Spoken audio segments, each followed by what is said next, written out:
A very good evening everyone. स्वागत करते हैं एक बार फिर से हम आपके अपने यूट्यूब चैनल बीएड कॉन्सेप्ट में, जहां पे आप सभी को एनसीईटी से संबंधित सभी अपडेट आप लोग को दी जाती है।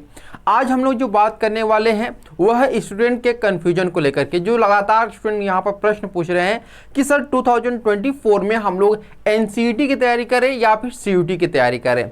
तो पहले कुछ जो स्टूडेंट इस वीडियो को पहली बार देख रहे हैं या फिर हमारे चैनल पर विजिट कर रहे हैं वो पहले चैनल को सब्सक्राइब कर लीजिएगा, ताकि आपको एनसीईटी संबंधित सारी अपडेट मिलती रहे।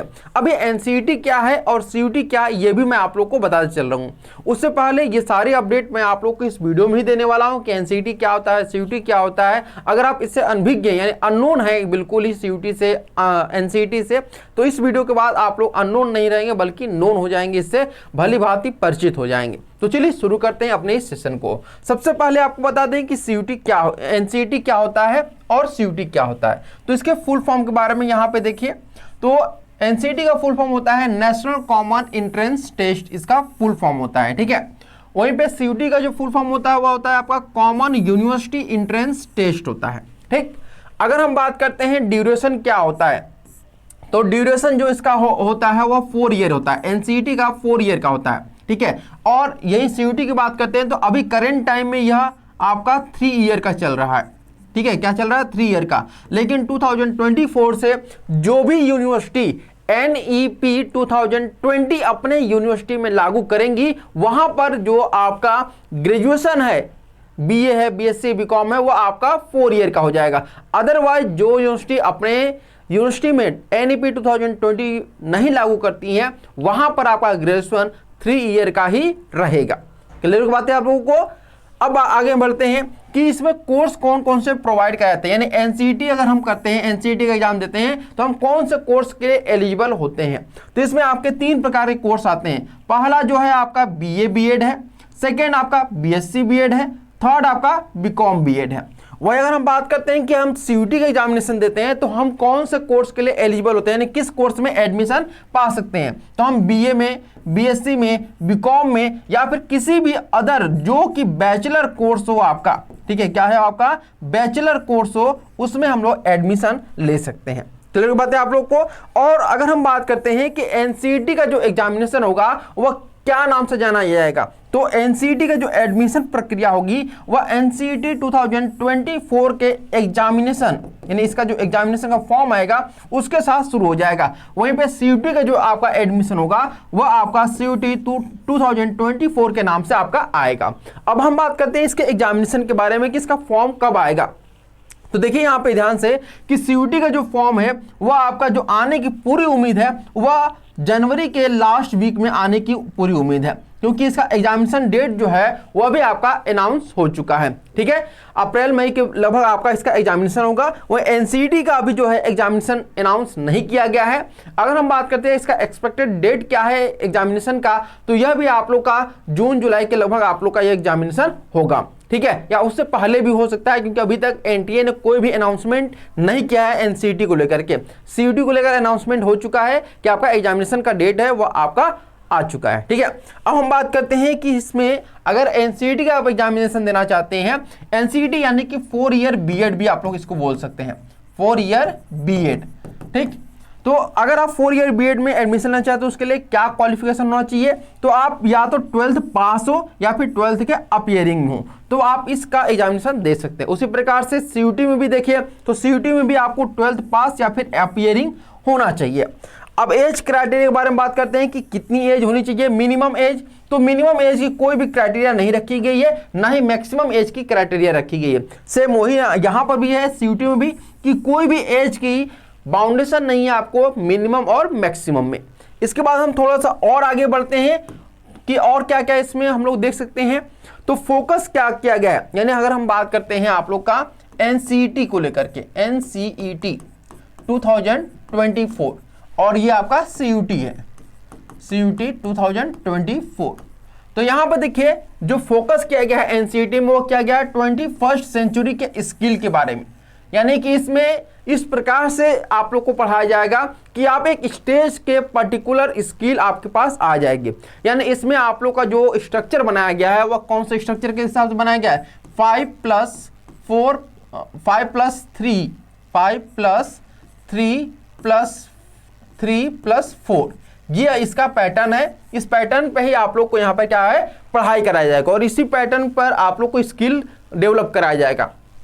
और इसमें जो फोकस किया गया वो रिसर्च पर, यानी आप आगे जो जैसे मान लेते हैं आप बीए कर लिए, ठीक है, तो बीए के बाद आपको पीएचडी करिए, क्या करिए पीएचडी करिए, तो पीएचडी में आप रिसर्च वगैरह करिए।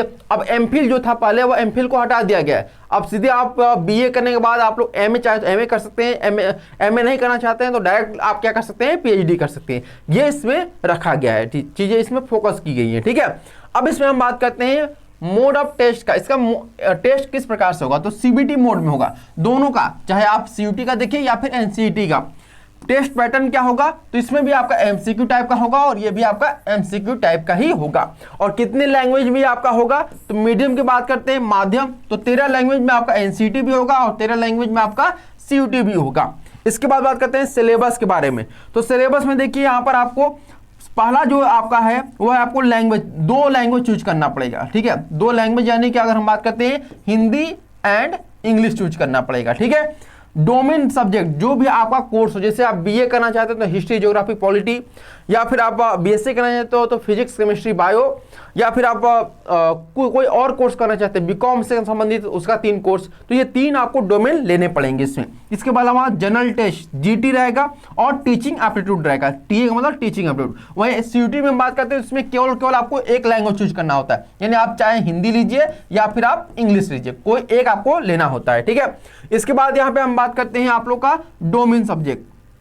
तो इसमें आपको देखिएगा डोमेन में भी अगर हम बात करते हैं तो 3 डोमेन इसमें लेना है और इसमें जनरल टेस्ट यानी कि जीटी आपको लेना होता है, समझिए आप लोग बात, यानी कि आपको जनरल टेस्ट का पेपर देना होगा, इसमें टीचिंग एप्टीट्यूड नहीं रहता है। तो यही इसमें आपका सिलेबस है।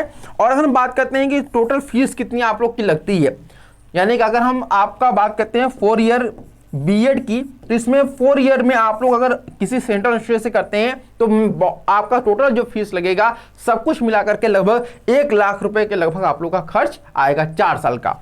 वही अगर हम बात करते हैं ग्रेजुएशन अगर आप लोग करते हैं तो उसका जो फीस रहेगा वो 50,000 के लगभग आपका आएगा। वो भी अगर यहाँ पे देखिए इसका 1 लाख और इसका 50,000 क्यों है, तो आपका ये जो रिसर्च वाला चीजें हैं, ठीक है, और ये आपका जो है टीचिंग का है, तो टीचिंग में बहुत सारी चीजें होती हैं एक्स्ट्रा करिकुलम वगैरह, लेकिन उतना रिसर्च में ये सब उतनी चीजें नहीं होती हैं, इसलिए इसकी फीस जो है लगभग 50 से 60,000 रुपये है और इसकी जो फीस है वो 1 लाख रुपए है, ठीक है। तो ये कुछ चीजें थी जो आपका कह सकते हैं माइनर डिफरेंट है दोनों में, लेकिन इसमें क्या है आप लोग का कि 4 ईयर अगर आप बीएड करते हैं तो ये कहा गया है गवर्नमेंट के द्वारा कि अगर आप टीचर बनना चाहते हैं आगे चल करके, जैसे अभी क्या होता है कि कोई बीए करता है, बीए के बाद उसका मन नहीं होता है कहीं भी उसको कहीं जॉब वगैरह नहीं लगती है तो वह टीचिंग के क्षेत्र में चला जाता है, लेकिन अब ऐसा नहीं होगा। अगर आप यहाँ पर सीयूटी करते हैं, ठीक है, क्या करते हैं आप यहाँ पर सीयूटी देते हैं एग्जामिनेशन, तो फिर आप आपका यहाँ पे क्या है कि बीएड मतलब टीचिंग के क्षेत्र में आपका आना बहुत मुश्किल हो जाएगा, मतलब एज ए टीचर के रूप में आप कार्य कर सके भविष्य में ये पॉसिबल नहीं हो पाएगा। लेकिन एनसीईटी करते हैं तो एनसीईटी आप ऐसा एक प्रोग्राम ही है जो कि आपका केवल और केवल टीचिंग के लिए, क्योंकि यहाँ पर कहा गया है कि 2030 तक वही लोग टीचर बन सकते हैं जिन्होंने 4 ईयर बीएड किया हो। क्या किया हो? 4 ईयर बीएड कोर्स किया हुआ, यानी कि आपका यहाँ पर 4 ईयर बीएड आपने किया हो, जैसे बीए बीएड हो गया, बीएससी बीएड या फिर बीकॉम बीएड किया हो। और यहाँ पर यह भी कहा गया है, ध्यान रखिएगा, कि जो भी लोग सीयूटी के द्वारा एग्जामिनेशन देकर के एंट्रेंस क्वालिफाई करके जाते हैं यूनिवर्सिटी में, तो अगर आप क्वालिफाई करते हैं सीयूटी के द्वारा तो आप किस में जाएंगे? रिसर्च के क्षेत्र में जाएंगे, यानी आप क्या करेंगे? बीए ऑनर्स कोर्स करेंगे, यानी कि आप 4 ईयर यहाँ भी देंगे और यहाँ भी देंगे, लेकिन इसमें क्या है कि 4 ईयर के बाद आपको क्या करना होगा? रिसर्च करना होगा, जैसे पीएचडी वगैरह हो गया उसमें आपको रिसर्च करना होगा, फिर उसके बाद आप प्रोफेसर बनेंगे, ठीक है, यानी फिर आप स्कूल की तरफ नहीं लौटेंगे बल्कि यूनिवर्सिटी में ही चले जाएंगे, यूनिवर्सिटी में ही रिसर्च करेंगे, यूनिवर्सिटी में ही आप पढ़ाएंगे। अगर आपको पढ़ाना है तो आप पढ़ा सकते हैं, लेकिन स्कूल में नहीं बल्कि आप यूनिवर्सिटी में पढ़ाएंगे। तो ये आप लोगों के कुछ माइनर डिफरेंसेस से जो आप लोग को मैंने बताया, उम्मीद करते हैं और आप लोग की जो भी मतलब डाउट थे कि हमें एनसीईटी की तैयारी करना चाहिए या फिर सीयूटी की तैयारी करना चाहिए, वो डाउट आप लोग का क्लियर हो चुका होगा। मिलते हैं नेक्स्ट वीडियो में, तब तक के लिए धन्यवाद।